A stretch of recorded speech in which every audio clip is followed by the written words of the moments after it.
All right, thank you. And welcome to the Foxborough Conservation Commission meeting on Monday, June 28th. Due to COVID, and we're trying to abide by Governor Baker's rules and regulations, some of our members will be remote, and I guess some of our input will be remote. So the remote people, sign in, please. There's Jim. Can you hear us, Jeff? Peter Tanisov's here. Okay, Peter, Jeff? Yep, Jeff is here. Okay, and I see Jim. Jim is here. Okay, thank you. We have open meeting opportunity for public comments. I understand we have someone. You want to come up and identify yourself? Hi, I'm Kay Antberg, and I'm the current president of the Foxborough Rotary Club. And our club is interested in helping the commission by, in the town of Foxborough, by renovating some areas of the Chestnut Street access that goes into the Lane property. Mm-hmm. And I sent you some photos that I've taken recently. And so I wanted to do an initial just explanation of our ideas and get further information about what we need in order to proceed. Okay. The first section, well, we have one Rotarian who has, is on the board of the New Massachusetts chapter of the Appalachian Club, and he's done a lot of trail maintenance and some work, volunteering for, at the state forest. And he proposes that in the first wet section that we put down gravel, the same type that they're using at the state forest to, in that one place Where just they have gets all damp. the sticks and, Right, when you first go in, my husband just did that, because there were some, over that little short boardwalk, after you go past it, there were a lot of like limbs that were just laid vertically, and we were twisting our ankles, and it was gonna be a problem, so. It looked like they put the sticks down and then they put Some mulch. He did that, yeah. Oh, okay. Just to stabilize it. Oh, okay. As an initial, because we walk it a lot with Okay. grandchildren.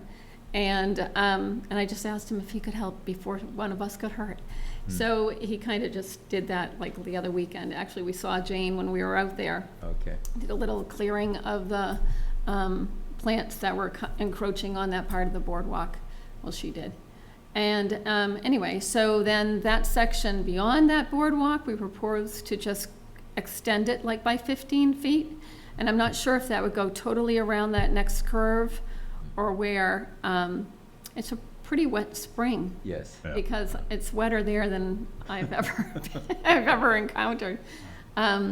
So we wanted to see if that, a few people would feel that would be a good proposal, as initial proposal to fix up that wet spot, to do gravel, and then simply extend a simple boardwalk that's similar to what's already there over that really is just a damp place.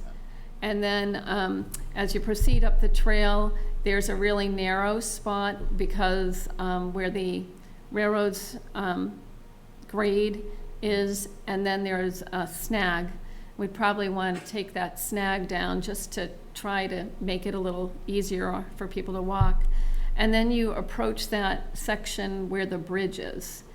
And so I wanted to know what your feelings or ideas really about that section. Currently, there are 3 long timbers, thin tree trunks really, that were laid there. And if we could just add a few more, that would stabilize that damp area before you get onto that first section of the bridge. And I realize that a scout has been working on that, The bridge. that bridge. Yes. On Sunday when I was there, because I went to that art and nature proposed good. Okay. area. And when we, See you there, I'm sorry. I walked around. I had the dog. Okay. When I first walked over, the step up was still there, but when I came back, it was gone. Okay. That made it very tricky to get back over. So Barry Young, who's the member I was talking about, says, in the long term, if we could raise enough funds, that it would be good to put a ramp that would go up and curve and connect those 2 bridges. this is all dependent on what, the commission decides is the proper way, or what type of supports you want, how wide the boardwalks need to be, and how much funds we can raise Okay. and match. So I wanted to know, like, what your, what you would, think would be a good idea, and then what to go forward.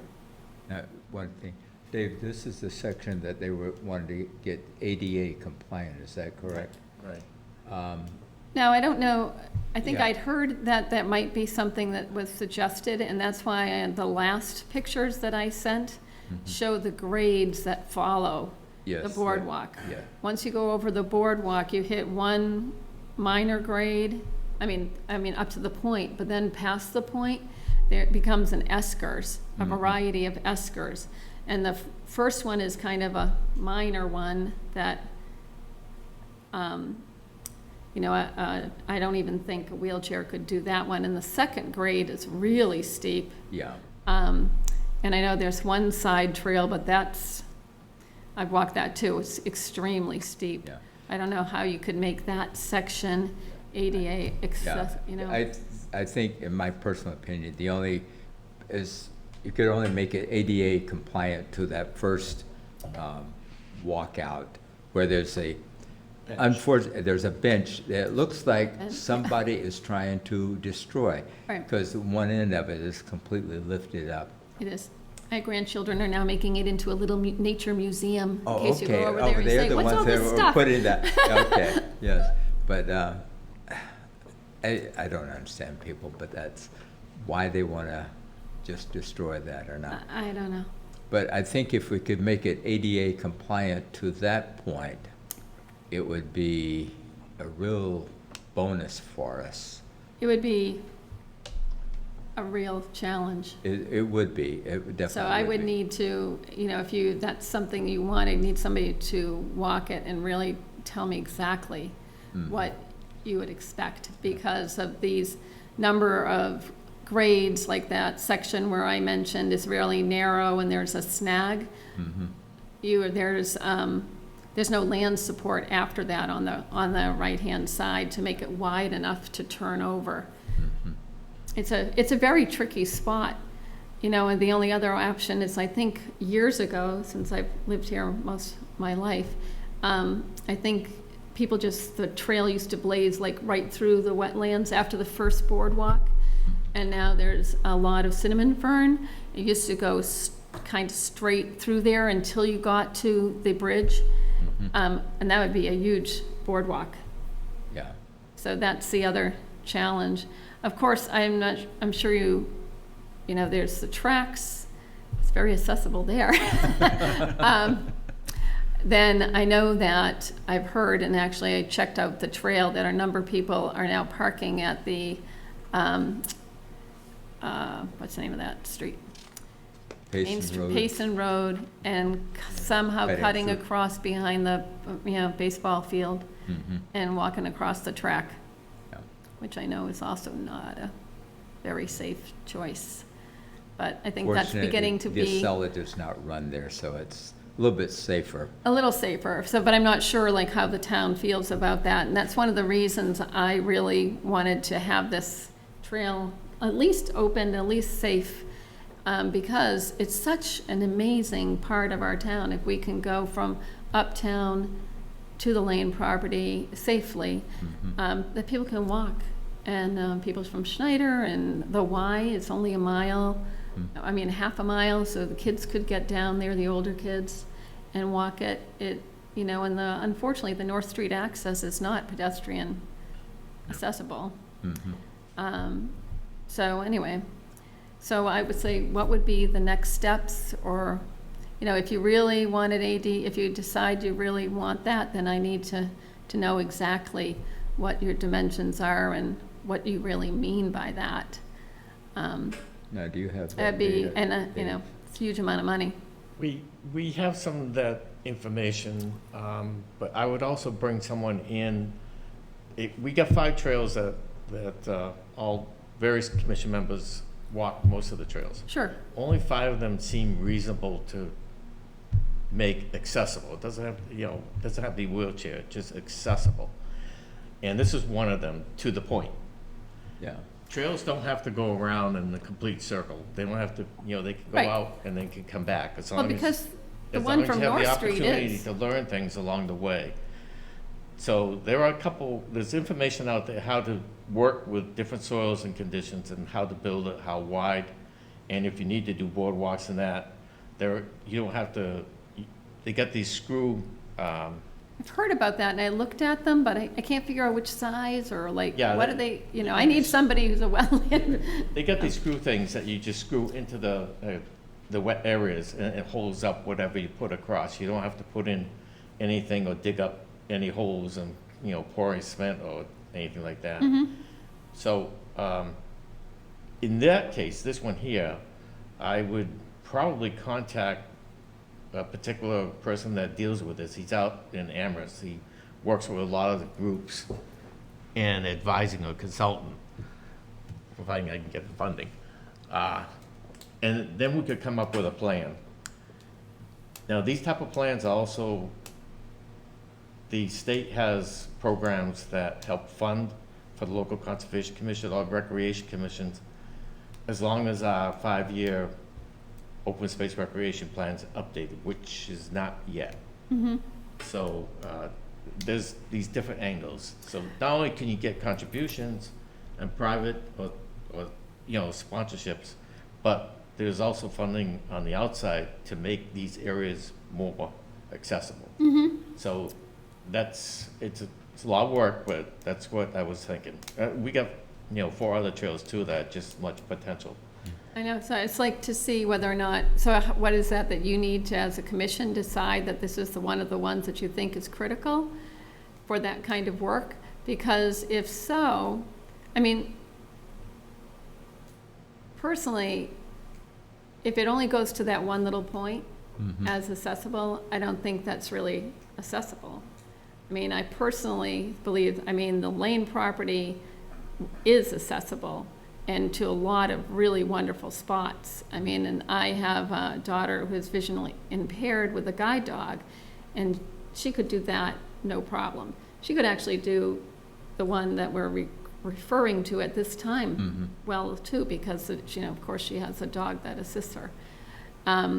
So there's a variety of needs. It depends on the person's disabilities, of course. Sure.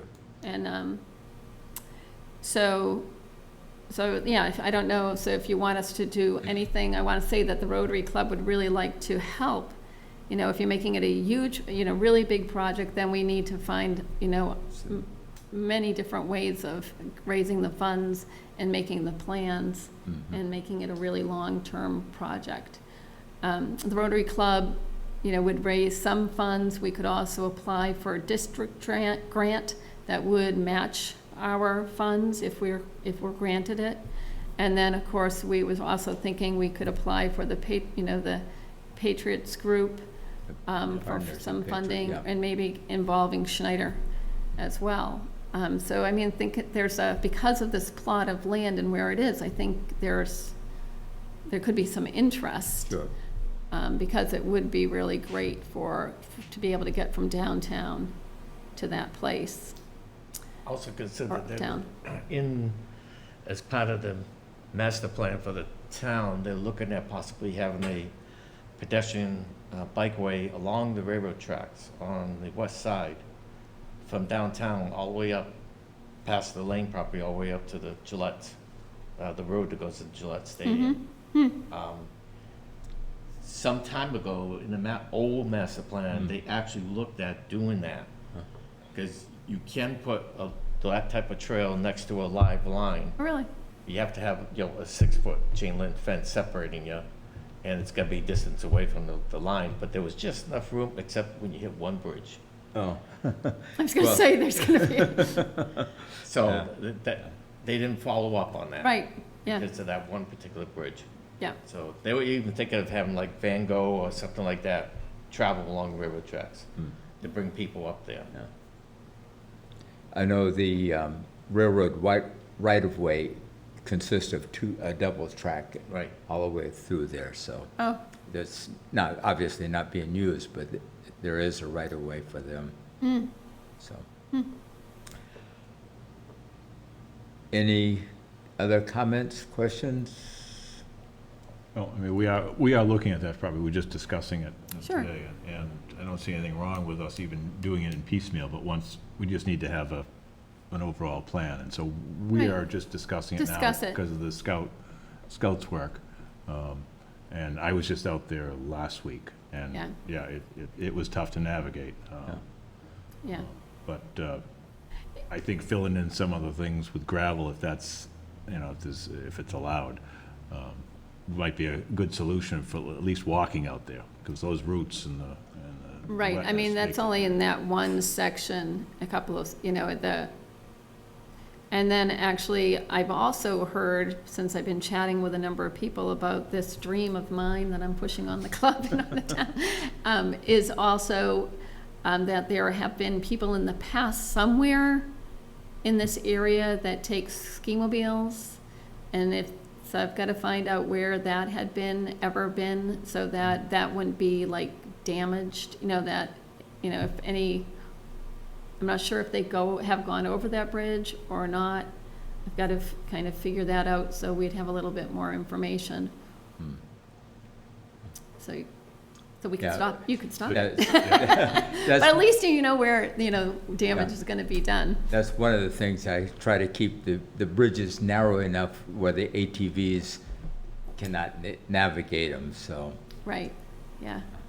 that's, And, just since since I'm here, and I believe it is conservation land, but I'm not positive but the back end from Lakeview that you walk up to join the state forest land, that goes over that to the, Upper there's a little dam. bridge to the dam. Is that conservation land, or is that not? I think it probably Yes. is, yes. There's that little bridge that goes over, and a number of the planks have just rotted on the sides. Oh, And it's recent, and it's kind of, it's dangerous, just so you know that you need okay. it's a simple fix, but Is that, Needs to be, it's probably the bridge over the, it goes over the Oh. Yeah, the it's like dry a- dam. At the end of Forest, right, you go out, well, wouldn't come in that way, but You wouldn't, if you went down Forest, you'd have to do the hook around to go around, right around the lake. it's yeah. not the bridge that's like, it's kind of slanted, that one with no railings. No, and- it's the other one. I think the right one. It's not the little one that goes over the stream. Oh, It's the okay. big one that goes over the dry gulch Yes, part of the that's the overflow Oh, for okay. the dam. overflow for the dam, yes, right. yeah. And that's the one all of a sudden, like, I think 4 of the All right, boards yeah. have rotted okay, on the edge. And that's a pretty big hole, yes, pretty yep, big hole. Chris and his crew Yeah. did that as part of that project, Yeah, right? yeah. Great, be able to get so, out there, too. at least you have my contact information, and then I look forward to hearing from you about some of your ideas okay, and good, next step. okay. Thank you. Thank you for your interest and Welcome. efforts. Thank you. Thanks, Kay. We do have her contact information? Yeah, Yeah, I've got Kay's information if anybody needs it. All right. Yeah, that and in the Jane, emails? I've spoken to Jane a number of times. yes. Now then, since we got that out of the way, I'll officially welcome our newest member.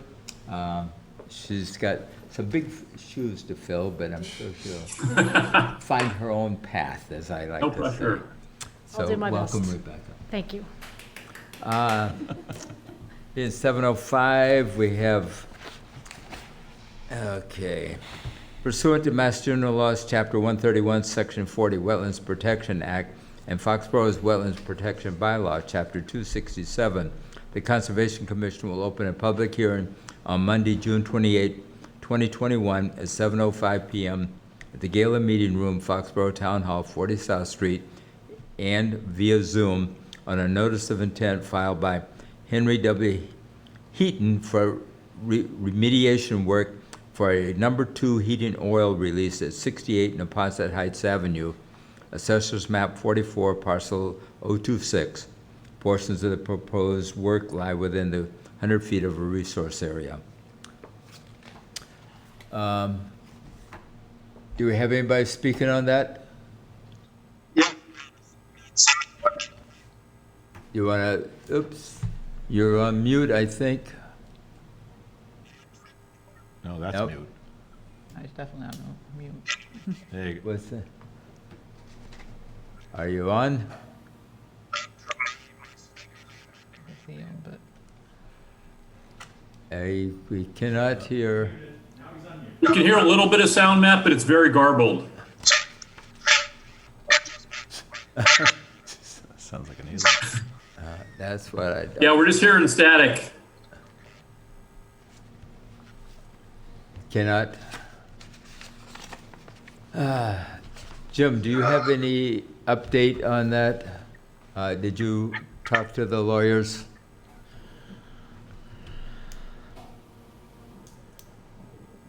Say that again? Okay, did you have any updates on this? Did you talk to the lawyers about this? The only matter I spoke to who was Pat Costello. I spoke to Okay. him about the matter we'll speak in executive session about, which is this is the East Street. Okay, all right. So, oops. We cannot hear you. Calling on a phone? you got headphones? Yeah, can you, If you got headphones, you can do it. do you have capabilities, Diana? To give him headphones? No. He'd have to have his own. Matt, you have earbuds you can put in and plug in your computer? No. Is there a call-in number for the Zoom?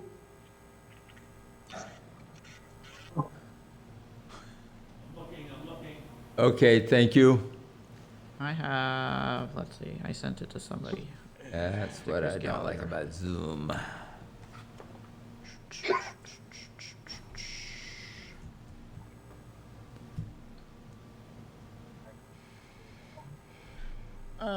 I have phone in by calling 1-646-558-8656. Then you need to put in the meeting ID and the password from the Zoom link. Which you probably, Did you, I think he said 1 second, he's trying to do yeah. that.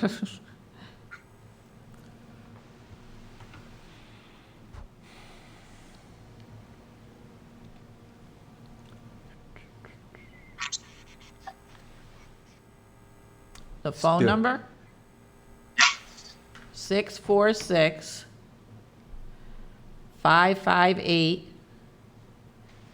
646-558-8656.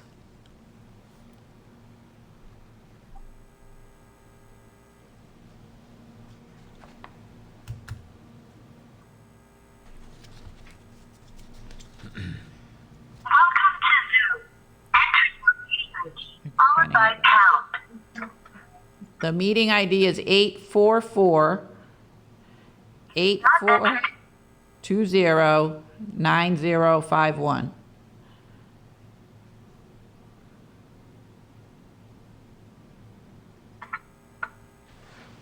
Enter your participant ID followed by pound. Otherwise, just press. Interesting, we can hear your phone. The meeting password followed by pound.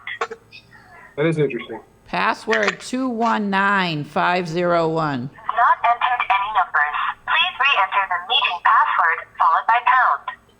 219501.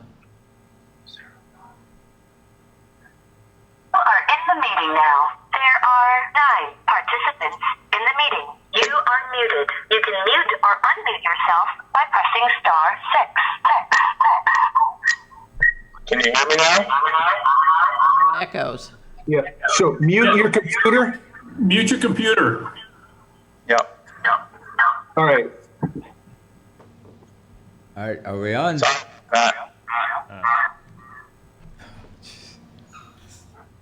Isn't Zoom? A little better. Go ahead.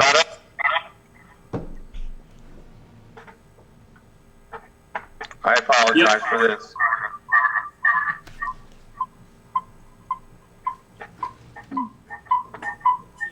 Oh, boy. You gotta mute your computer and just use the phone. He has to turn the sound down on his computer, otherwise it's gonna echo. Okay. Did you get Yeah, that? can you and mute your speakers too on the computer? And he has to hold the phone up to his head to listen, Okay. because it's a phone call, not a, Now, okay. Well, if he puts it on speaker, it would work, yeah? Yeah, I would think so, yeah.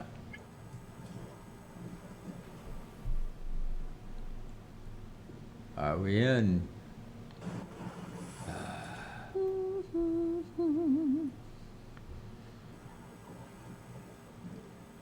Can you talk on your phone? No, No. now we can't hear the phone.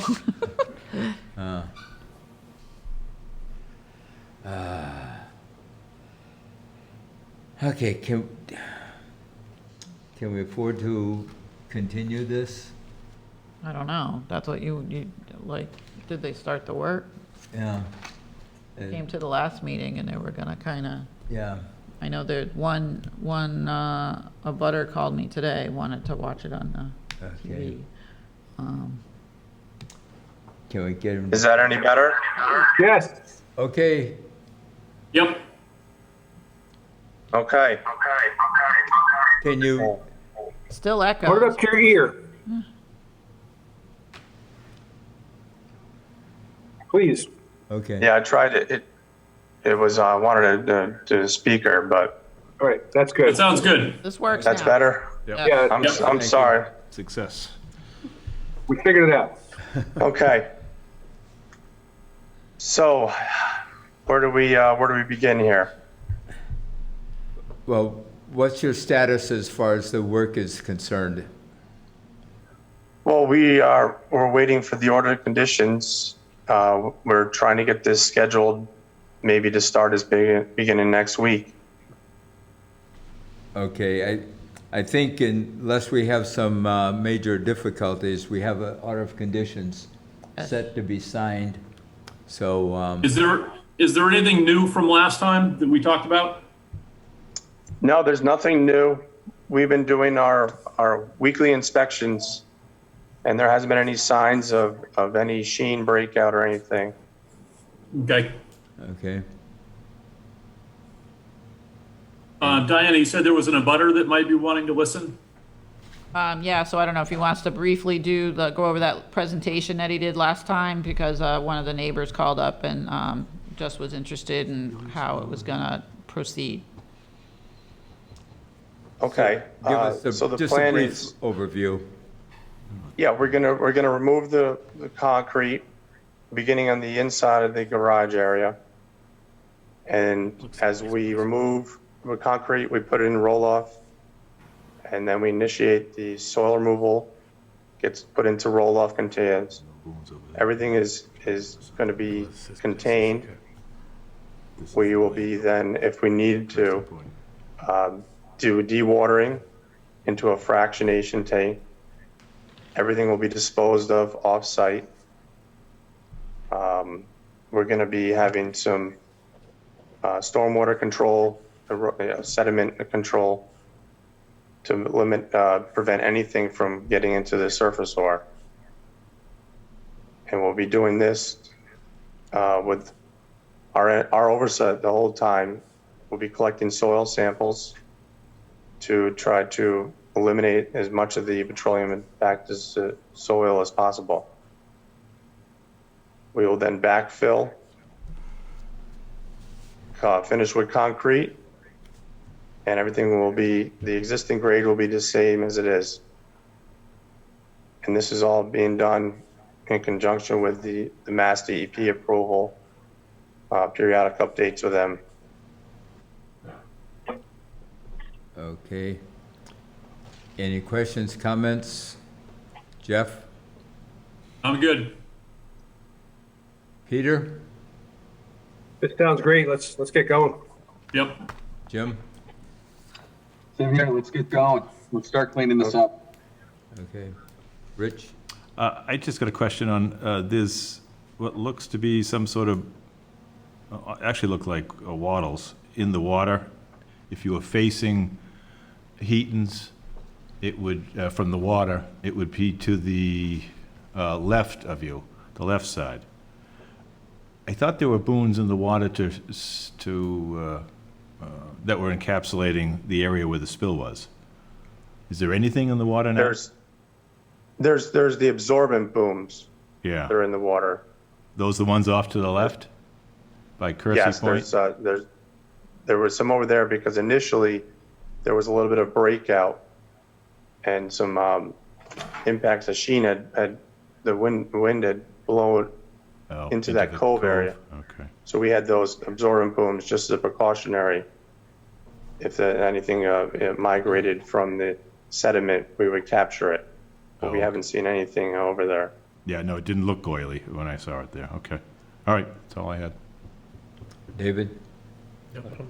What's that? Rebecca? No questions. Okay. Someone want to make a motion to close the hearing? I'll make a motion to close the hearing on the agenda. 157607? 157607. Thank you, Bob. Do I hear a second? Second. Discussion? All in favor? All right. Aye. Opposed? Aye. Opposed? None? Okay. We'll get an order of conditions out to you. Should be available tomorrow. Yeah, Jane sent this out to you guys. Anybody have any comments or changes on it? No. I thought it No, looked good.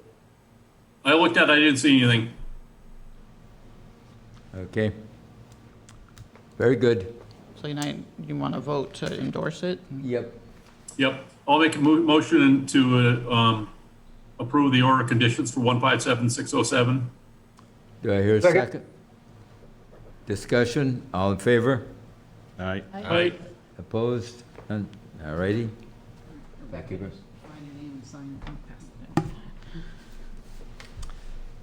Thank you very much. All right, thank you. Thank you very much. We'll keep you updated on everything. Okay, thank you. Thanks, Matt. Appreciate Yep, it.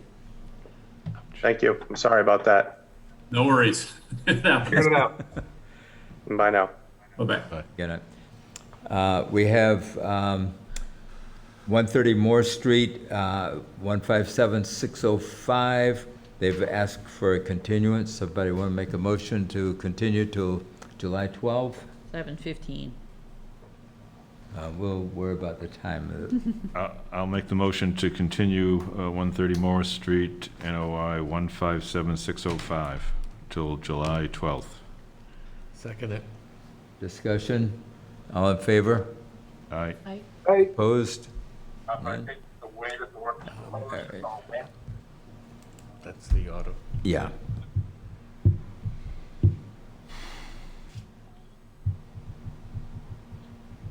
So the one that's coming. Yeah, I would think so. Being 7:15, we have a continuation of 16 Garrett's Plain Road. Dr. Rockwood. Mr. Buckley. Mr. Chairman, good evening. This is Bill Buckley from Bay Colony Group.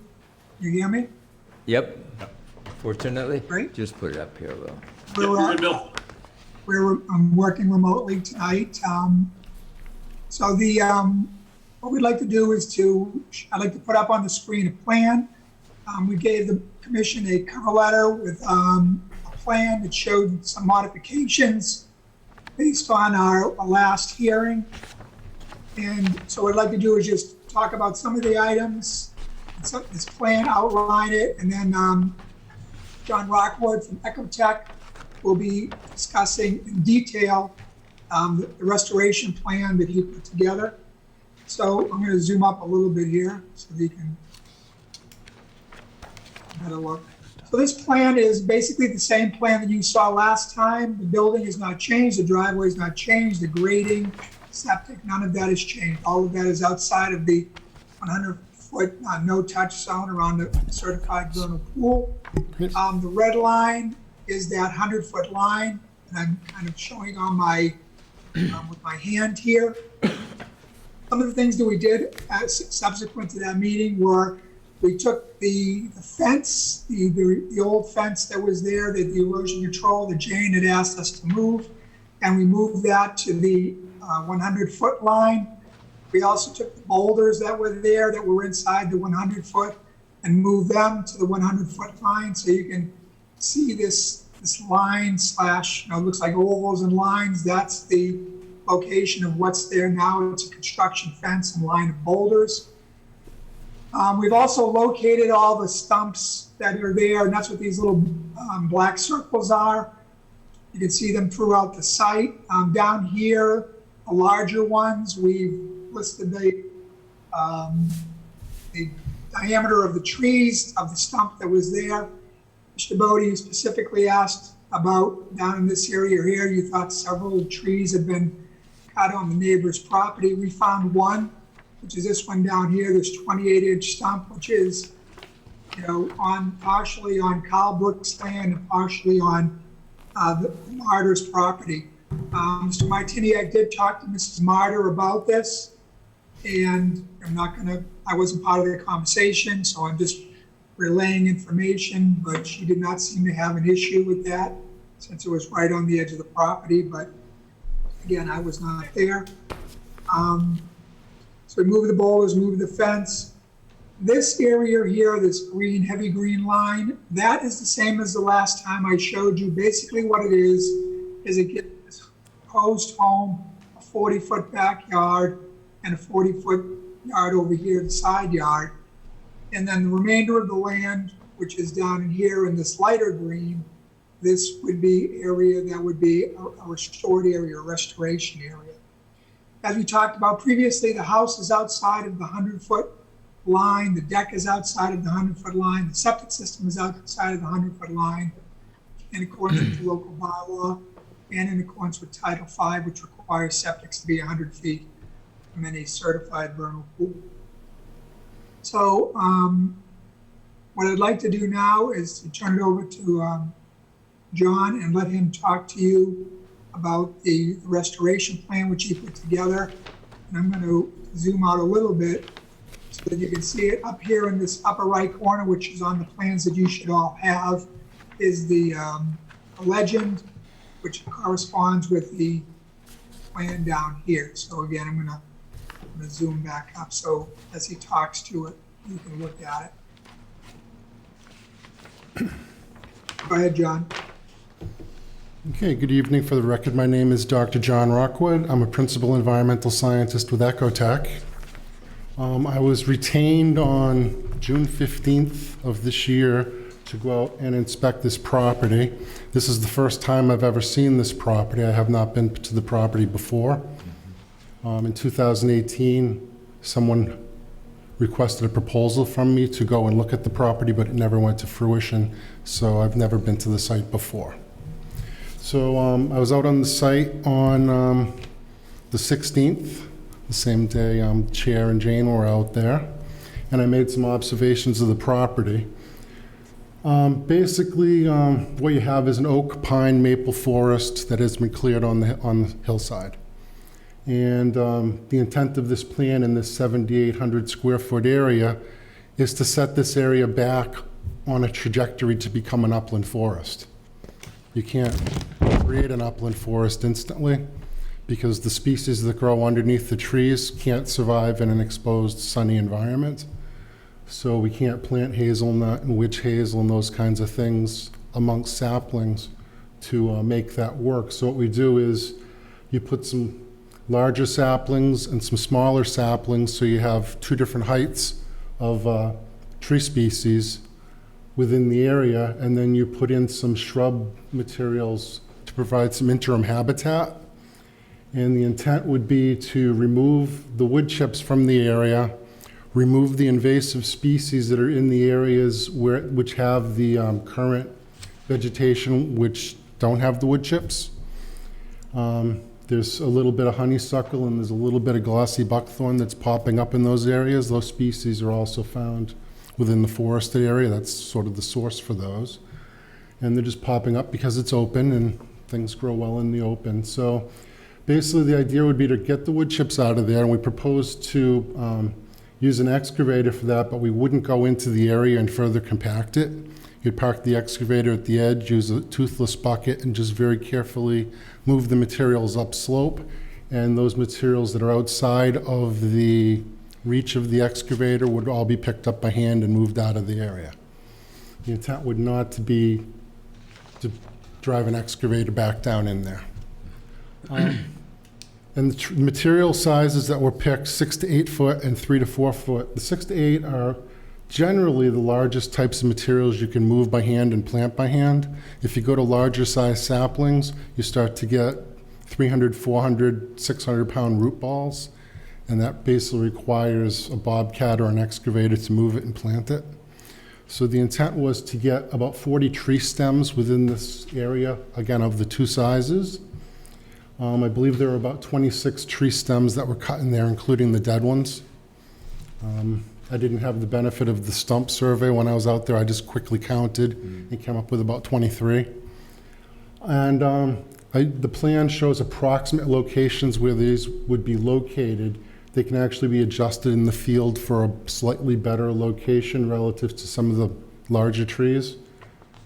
And we're proposing to go sort of sequentially. You put in an erosion control barrier where that dark dashed line is. You remove the wood chips via the excavator and by hand tools. You pull out the invasives from the areas that have the ground cover from the forest that was removed above it. Then you would seed the areas with a grass seed mixture with native grasses to stabilize the area. And there'd be some mulching with some salt marsh hay, not straw, salt marsh hay, because you don't want to bring the invasives in. And then in September, during the appropriate time of year to plant again, we're at the end of the springtime planting time frame. If we plant now, things will just be baked over the summer.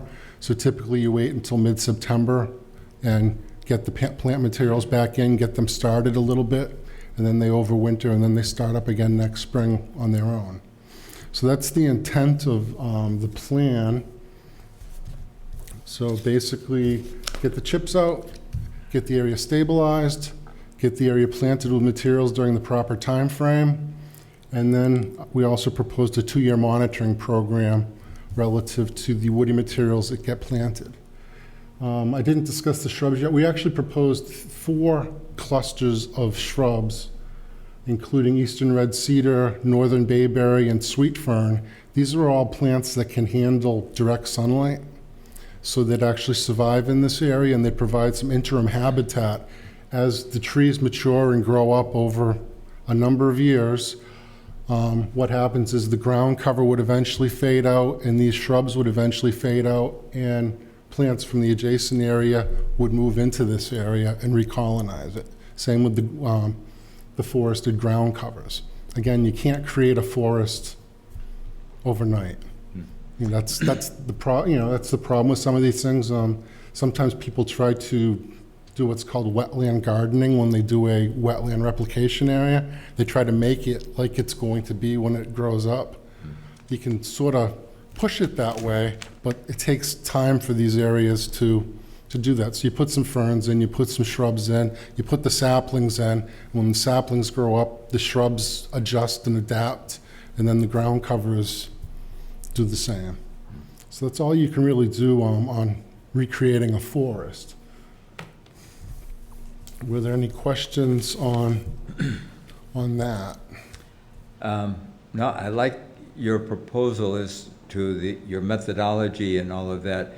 My only question is, and I'm assuming you were given a scope of work by the contractor, but we still have a large area of the do not disturb that I guess they want to propose for a lawn.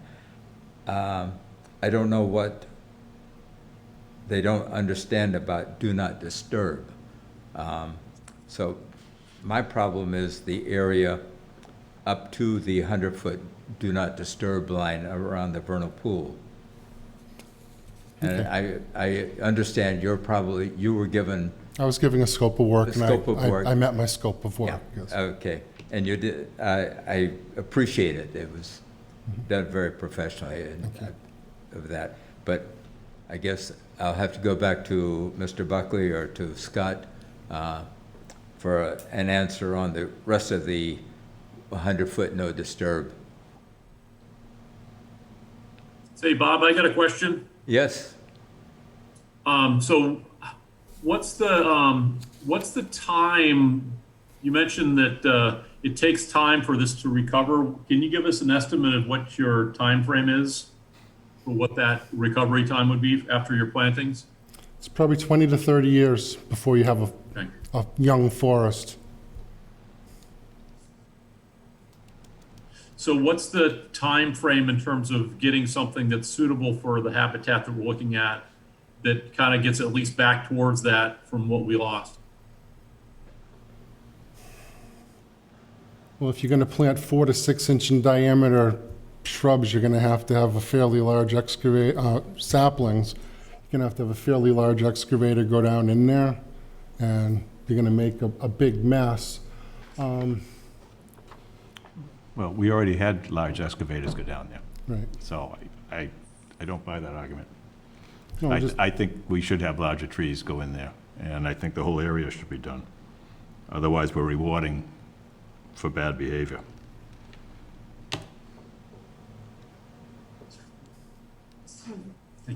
He will have accomplished what he wanted to by wiping out the whole area.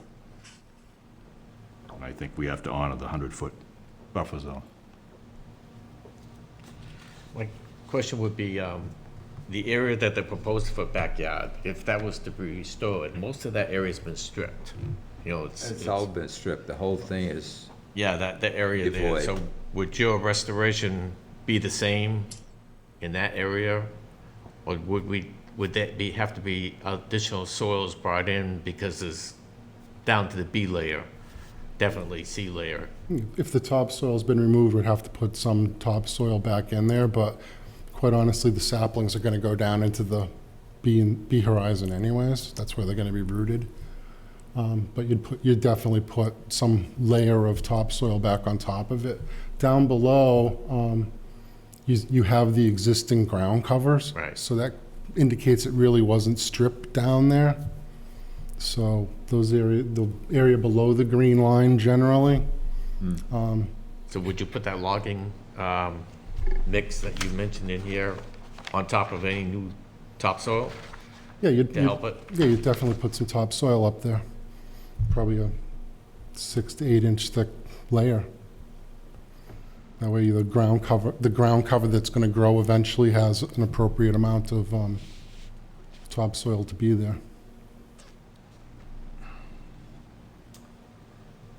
I think if you go out there and look at it, it's because we laid out the edge of the 100-foot no disturb line. And no, it hasn't been stripped. You know, over here in this corner to the left, as you're looking at the plan, a small portion of it has, but for the most part, it was just cleared.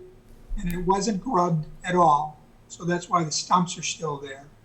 And again, our position is and continues to be that at the time the work was done, it was not a certified vernal pool. The local bylaw only applies to certified vernal pools, and it was not certified till January 6th, was when the date of the certification was on the letter. And to this day, or at least as of last week, it still doesn't show up in the state database. So nobody would know that it is certified. But So that's our you position, did know it and was being that's it. certified. You did know it was being certified. It doesn't, it was, It the does initial matter. filing was like 3 It does years matter. ago. It was 3 years ago. So we don't know if things are gonna pass or not. And it was not certified.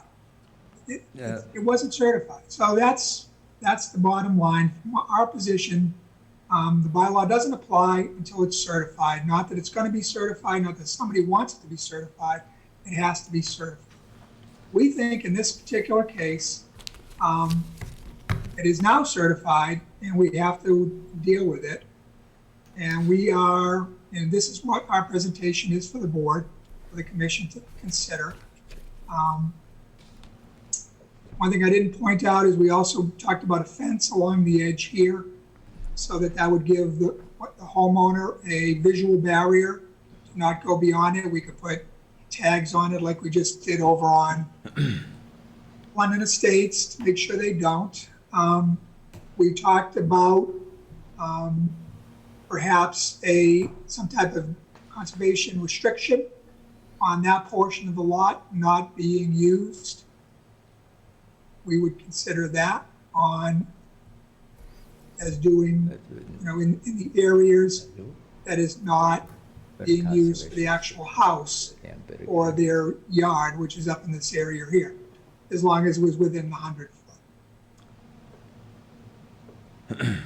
foot. Bill, I still, I guess agree to disagree as far as when that was established as a vernal pool.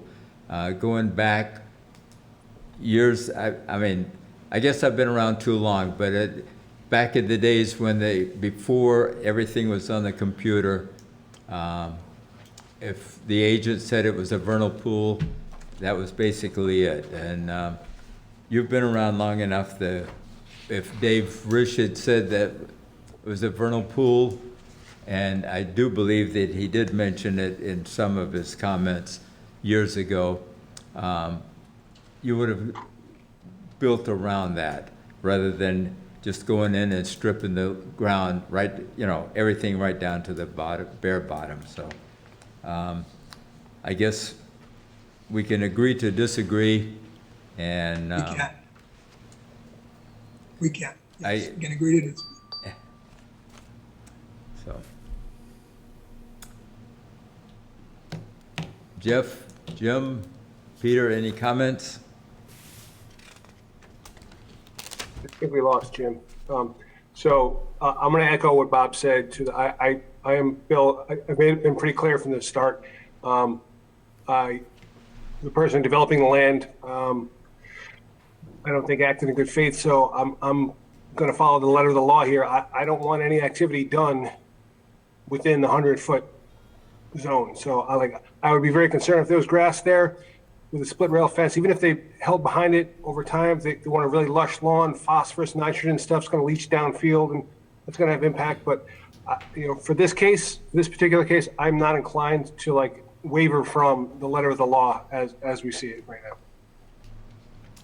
now. John, I think somebody just asked a question earlier about restoring the area so that it's an appropriate habitat for the species in the vernal pool. Can you touch on that? To your knowledge, based on the documentation that was filed with the state? In terms of what was provided for certification materials? Yes. What species is in that vernal pool, and does that species live on this slope?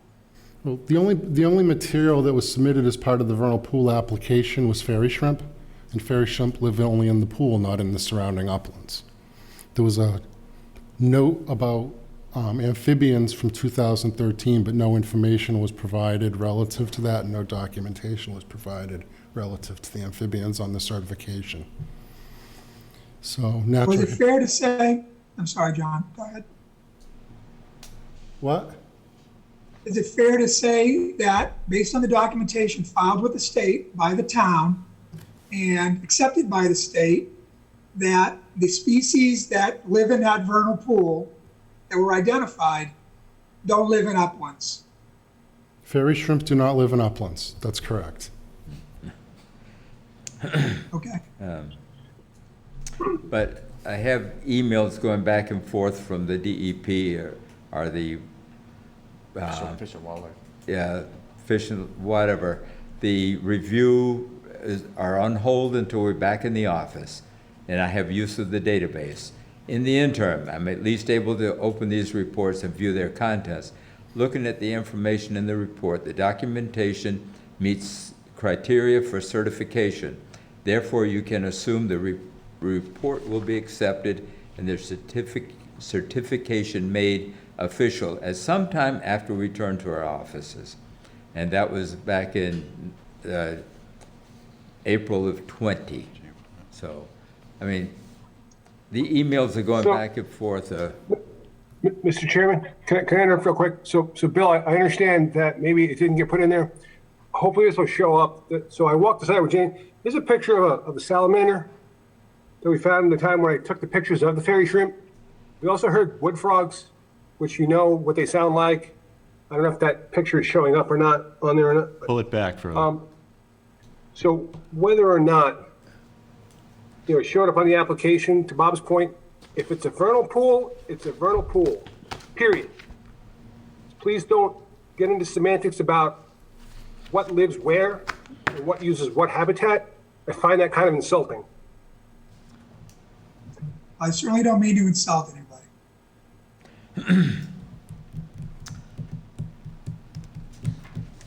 So is there anything else we need to add or any more further questions? No, I think what you've said tonight to us is that, and I guess it's a consensus. I haven't heard anything other than that. Is that you are not inclined to allow any activity to take place in the 100-foot, and that you would like to see restoration of that area as well. Is there anything else? Did I miss something or? I did have one question in the restoration report, and Dr. Rockwood was very professional. I did like that as well. So it was talked about being watered and monitored for a period of, I think it was a couple of years. Who's responsible for watering and making sure that the plants are, taken care of? The watering is really How for does that like a 4-week period to get them started, and after that, they should be fine. That's generally up to the applicant or someone else who takes over the order afterwards. Bill? It's always the applicant. It's the applicant's responsibility. It has to go through 2 growing seasons. That's pretty standard. So yeah, it's the applicant's responsibility. Or if he sells it to somebody, it's their responsibility until the certificate of compliance is issued. Okay, thanks. Is there anything else? Jeff, any other comments? Nope. All right. If you're going to continue this to your next meeting, I'll talk to my client and we will, if you could just pencil us in for that meeting, we might continue it beyond that based on conflicts. But if you could, I know it's in mid-July sometime. All right. Any objections to continuing? Nope. Here none. So I want to make a motion to continue until our next meeting, July 12th. July 12th. I'll make a motion to continue the hearing on 16 Garnet Spillane Road, map 12, page 48, bylaw F 2021-1. Do I hear a second? I'll second. Discussion? All in favor? Aye. All right. Opposed? None? All right. Thank you. Thank you. Great. Thank you very much. Good night. Thank you. Good night. Thanks, Bill. He said he had to go to another meeting, another Zoom meeting for his Mattapoisett matter that he's dealing with. So hopefully he comes back.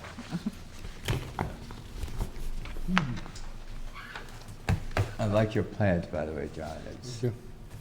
It's only one way to do it. yeah. Thank you. Too bad it has to be done, but that's, okay. Is what it is, huh? Yep. I'm sure we'll be back with something else. Thank you. Yep. Thank you. The, Jane had sent out the order of conditions for the Barrows Road Okay. from the last meeting. All right. Someone want to make a motion to sign the order of conditions for file 157606, which is 10 Barrows Lane, which is, we discussed last week, our last meeting, I should say. What are we doing? Making a motion to sign the orders of condition for 157-606? Do I hear a second? I'll second Discussion? All in favor? Aye. Opposed? None? All right.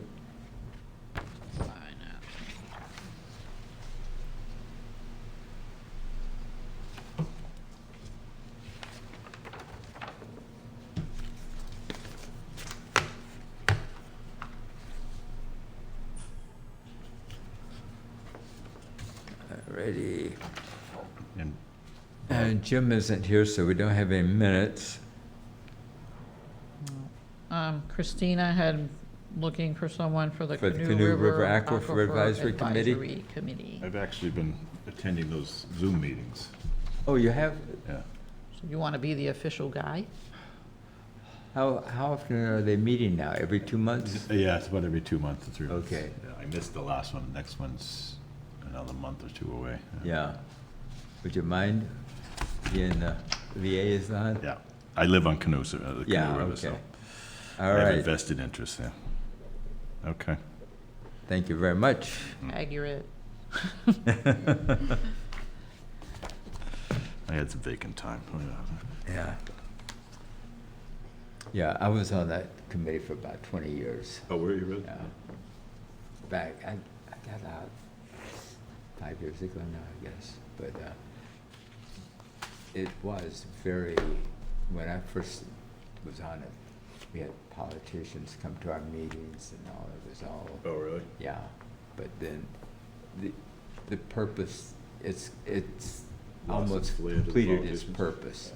So it's kind of fading. Yeah, they're just looking for ideas and things Yeah. to do. And Yeah, exactly. Yeah, In the beginning, we were busy as could be. Yeah. Because there was a big push to protect it and get it Yes, certified yeah, and, yeah. you know, critical area. Oh, is that was. when I got the critical resource area? Yeah, was a it big was push the to do state that. legislature that created the committee. So it was the first ACEC designation for that. Oh. So, And the state prioritizes giving funding to buy land. Oh, around it. Or whatever protection around it on all the towns.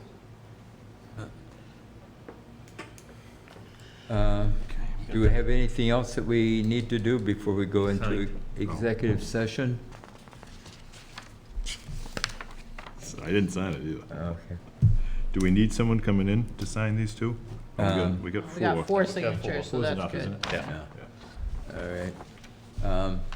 Oh, he's in person. Very good. I made it. Good.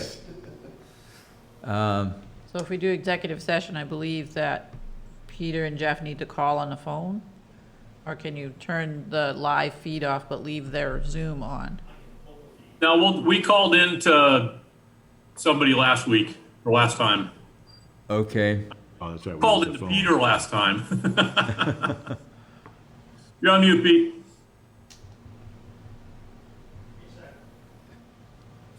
Peter? Yeah, all right, I got too many, I got like 18 screens open right now because I'm reading all these things as we're doing it. Yeah, I need to find the call-in information so that I can listen in what you guys are saying.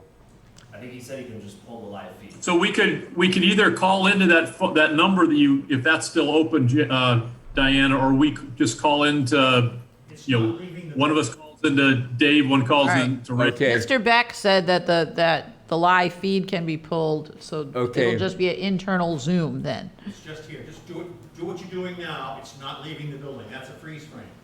Yeah, But we'll be able to hear? so, Yep. yeah, so Okay. it's not live on TV anymore. Do you want it recorded though? Or do I kill the recording too? Yeah, I'd kill the Kill the I would recording. kill the record, yeah, I guess, yeah.